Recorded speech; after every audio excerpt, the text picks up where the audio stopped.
Details చూద్దాం. లోక్సభ ఎన్నికల ప్రక్రియ ముగియడంతో సీఎం రేవంత్ రెడ్డి ప్రజాపాలనపై దృష్టి సారించారు. వ్యవసాయం, విద్య, వైద్యంపై ప్రత్యేక శ్రద్ధ పెట్టామన్న ఆయన రాష్ట్రంలో ఇకపై తాను ఆకస్మిక తనిఖీలు సైతం చేయనున్నట్లు తెలిపారు.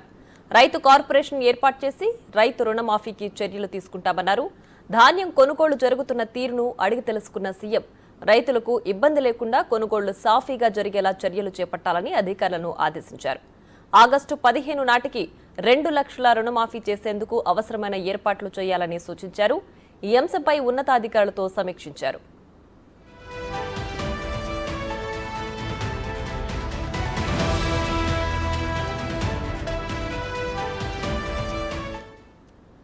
అడ్మినిస్ట్రేషన్ అంశాలపై రివ్యూలు చేయనున్న రేవంత్ ఇవాళ మధ్యాహ్నం సచివాలయంలో మంత్రులు, అధికారులతో సమావేశం నిర్వహించనున్నారు.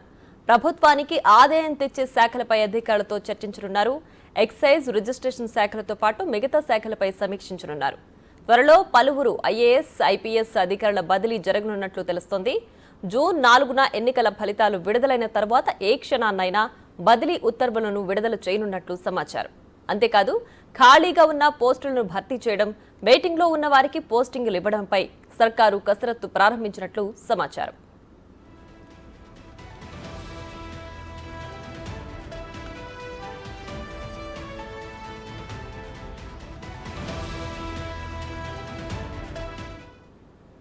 రైట్గా ఇదే అంశానికి సంబంధించి మరింత సమాచారం మా deputy bureau chief Sadiq live లో అందించడానికి సిద్ధంగా ఉన్నారు. సాదిక్, చెప్పండి. సీఎం రేవంత్ రెడ్డి పాలనపై ప్రత్యేక దృష్టి సారించినట్లుగా తెలుస్తోంది.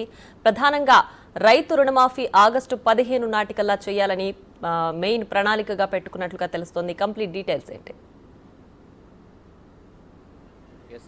ప్రధానంగా ముఖ్యమంత్రి రేవంత్ రెడ్డి మొన్నటి వరకు పార్లమెంటు ఎన్నికల్లో బిజీగా ఉన్నటువంటి ముఖ్యమంత్రి ఇక ప్రజా పరిపాలన పైన పూర్తి స్థాయిలో ఫోకస్ పెట్టడం జరిగింది. రివ్యూలు చేస్తూ కూడా పాలనను గట్టెక్కించేందుకు, పాలనను మరింత స్పీడ్ పెంచే విధంగా ప్రణాళికలు రచిస్తున్నారు. ప్రధానంగా రైతు సమస్యలను పూర్తి స్థాయిలో పరిష్కరించే రకంగా ముఖ్యమంత్రి రేవంత్ రెడ్డి అయితే ప్రత్యేక దృష్టి సారించినట్టుగా మనకు అర్థమవుతుంది. ప్రధానంగా ఇప్పటికే అకాల వర్షాల వల్ల ధాన్యం తడిసి సంబంధించిన ఉంది, ఇంకా కల్లాల దగ్గర ఉంది. దాన్ని అతి త్వరగా పూర్తి స్థాయిలో కూడా ఐకేపీ సెంటర్ ద్వారా కొనుగోలు చేసే విధంగా ప్లాన్ చేసుకోవాలని ఇప్పటికే అధికారులకు ఆదేశాలు జారీ చేశారు. అది ప్రతి గింజ కూడా, రైతు పండించిన ప్రతి గింజ కూడా ఎంఎస్పీ ధర కొనే విధంగా ప్లాన్ చేస్తున్నారు. ఈ మేరకు ఇప్పటికే పౌరసరఫరా శాఖ అధికారులతో సమీక్ష చేసినటువంటి ముఖ్యమంత్రి రేవంత్ రెడ్డి ప్రతి గింజను కొనే విధంగా తడిసిన ధాన్యమని, లేకపోతే తేమ ఉందని ఇట్లాంటి కొర్రీలు పెట్టకుండా పూర్తి స్థాయిలో కూడా కొనుగోలు చేయాలి. రైతులకు ప్రభుత్వము మనది ప్రజా ప్రభుత్వం అనేటువంటి విషయాన్ని కూడా ప్రజలకు చేరువయ్యేందుకు ఇది ఒక మంచి అవకాశం అని కూడా అధికారులకు ఆదేశాలు జారీ చేశారు. అంతేకాకుండా రైతులు పండించిన పంటకు సంబంధించింది మిల్లింగ్ చేసి గత ప్రభుత్వాలు అంటే గత కాంగ్రెస్ ప్రభుత్వము 9 వస్తువులు ఇచ్చేది. బియ్యంతో పాటుగా ఇతర పసుపు కానీ, అదేవిధంగా మిర్చి కానీ, అంటే కారపొడి కానీ, పసుపు, ఇతరత చక్కెర, ఇట్లాంటి సంబంధించిన 9 రకాల వస్తువులు ఇచ్చేవారు. అదే తరహాలో ఇప్పుడు మరోసారి కూడా దానికి సంబంధించినటువంటి రైతులు నష్టపోకుండా రైతులు పండించిన పంటకు ఎంఎస్పీ ధరకే వాళ్ళు చెల్లించి వారి పంట ఉత్పత్తులను మిల్లింగ్ చేసి రేషన్ షాపుల ద్వారా ఇచ్చేటువంటి అంశాన్ని కూడా పరిశీలించాలని కూడా ఒక బృహత్కర కార్యక్రమాన్ని కూడా శ్రీకారం చుట్టే అవకాశం అయితే మనకు స్పష్టంగా కనబడుతుంది. అంటే వ్యవసాయ రంగం సంక్షోభం నుండి సంక్షేమానికి తీసుకొచ్చే లక్ష్యంగా ప్రణాళికలు సిద్ధం చేస్తున్నారు. ప్రధానంగా తడిసిన ధాన్యం ఎంఎస్పీ ధరలు కొనాలన్నది ఒకటి. రెండవది వ్యవసాయ రంగంలో అతి ముఖ్యమైన చూసినట్టయితే ఖరీఫ్ సీజన్ ప్రారంభం అవుతున్న నేపథ్యంలో రైతులకు కావాల్సినటువంటి ఎరువులు, పురుగు మందులు, విత్తనాలు, ఇవి ప్రధానమైన అంశాలున్నాయి. నకిలీ పురుగు మందులు, నకిలీ విత్తనాలు కాకుండా రైతాంగానికి మేలైనటువంటి రైతు వంగడాలు ఇచ్చే విధంగా ప్లాన్ చేసుకోవాలని ఇప్పటికీ అధికారులకు జారీ చేయడం జరిగింది. నకిలీ విత్తనాలు ఎవరైతే సరఫరా చేస్తారో వారిపైన పీడీ యాక్ట్ లాంటి ప్రయోగించినా వారిని ఉక్కుపాదంతో అణిచివేయాలని కూడా ముఖ్యమంత్రి రేవంత్ రెడ్డి అయితే ఇప్పటికే ఆదేశాలు జారీ చేసిన ధర్మిలో వ్యవసాయ రంగాన్ని అంటే అటు రైతులు పండించిన పంటకు గిట్టుబాటు ధరతో పాటుగా ఖరీఫ్ సంబంధించినటువంటి యాక్షన్ ప్లాన్ చేసే విధంగా కూడా ప్లాన్ చేస్తున్నారు. ఇక దీనికి సంబంధించిన పూర్తి వివరాలు చూసినట్టయితే మనకు ఈ నెల 18వ తారీఖు రోజు కేబినెట్ సమావేశం కూడా ఏర్పాటు చేశారు. కేబినెట్ సమావేశంలో పలు కీలక అంశాలు కూడా ఉండబోతుంది. 2014 రాష్ట్రం ఏర్పడిన తర్వాత 10 సంవత్సరాలు పూర్తవుతున్న నేపథ్యంలో విభజన సంబంధించినటువంటి చాలా సమస్యలు ఉన్నాయి. సో పరిష్కారం సమస్యలపైన దృష్టి పెట్టాలని కూడా ఇప్పటికే అధికారులకు ఆదేశాలు జారీ చేశారు. దానికి సంబంధించిన అంటే షెడ్యూల్ 9, షెడ్యూల్ 10లో ఉన్నటువంటి కార్పొరేషన్స్ కానీ సంస్థలకు సంబంధించిన విభజన జరగలేదు.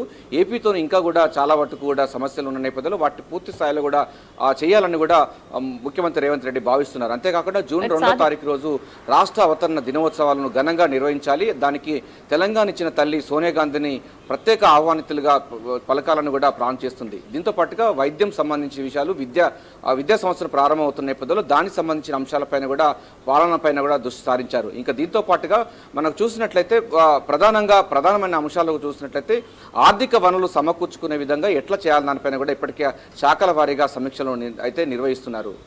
రైట్ సాదిక్, అలాగే అంటే 10 ఏళ్లు పూర్తయిన నేపథ్యంలో తెలంగాణ ఫామ్ అయ్యి ఇప్పటికీ తెలంగాణకు తెలంగాణకు మాత్రమే అని చెప్తున్న నేపథ్యంలో ఇప్పుడు ఐఏఎస్ ఐపీఎస్ అధికారుల బదిలీలు కూడా ఉంటున్నాయి. అంటే జూన్ 2కి 10 ఏళ్లు పూర్తవుతుంది, అలాగే జూన్ 4కి ఎన్నికల రిజల్ట్ కూడా రాబోతున్నాయి. సో ఈ నేపథ్యంలో విభజన హామీల వైపు మరోవైపు అధికారుల బదిలీలు కూడా ఉండబోతున్నాయి కదా.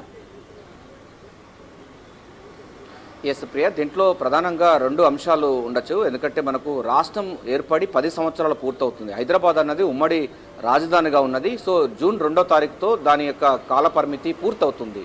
ఆ తర్వాత హైదరాబాద్లో ఉన్నటువంటి ఆస్తులన్నీ కూడా తెలంగాణకే వర్తిస్తాయి. కానీ 9వ షెడ్యూల్లో ఉన్నటువంటి కొన్ని సంస్థలు ఉన్నాయి, 10వ షెడ్యూల్లో ఉన్నటువంటి కొన్ని కార్పొరేషన్స్ ఉన్నాయి. ఇవి కొంత పరిష్కారం కాలేదు. వీటిని కూడా విభజన చేయాలని కూడా గత ప్రభుత్వం ఇంతవరకు తీసుకొచ్చింది, ఇంతవరకు టాక్స్ నడిచింది ఇతర రాష్ట్రాలతోని, అంటే ఏపీతో ఎంతవరకు నడిచిందన్న దానిపైన కూడా పూర్తి స్థాయిలో నివేదిక తీసుకున్నారు.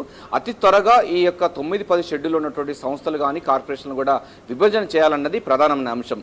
ఇక మీరు చెప్పినట్టుగా ఐఏఎస్ అధికారులు అదేవిధంగా ఐపీఎస్ అధికారుల బదిలీలు కూడా ఉండబోతుంది. ఎందుకంటే గత వాసనలు పూర్తిగా ఉండకుండా పరిపాలనను తన మార్పు చూపించే లక్ష్యంగా ముఖ్యమంత్రి రేవంత్ రెడ్డి ప్రణాళికలు రచిస్తున్నట్టుగా మనకు స్పష్టంగా అర్థమవుతుంది. ఎందుకంటే ప్రజా పరిపాలనకు అనువైనటువంటి అధికారులను కూడా నియమించుకునే అవకాశం ఉన్న నేపథ్యంలో ఇదన్నది రొటీన్ ప్రాసెస్ ఉంటుంది. అంటే అధికారుల బదిలీ అనేది ఆ పరిపాలనలో సర్వసాధారణము. అది మనకు వచ్చేటువంటి నెల 6వ తారీఖు వరకు కూడా ఎన్నికల కోడ్ ఉన్న నేపథ్యంలో బదిలీల ప్రక్రియ కొనసాగదు. బదిలీల ప్రక్రియ నిరంతర ప్రక్రియ.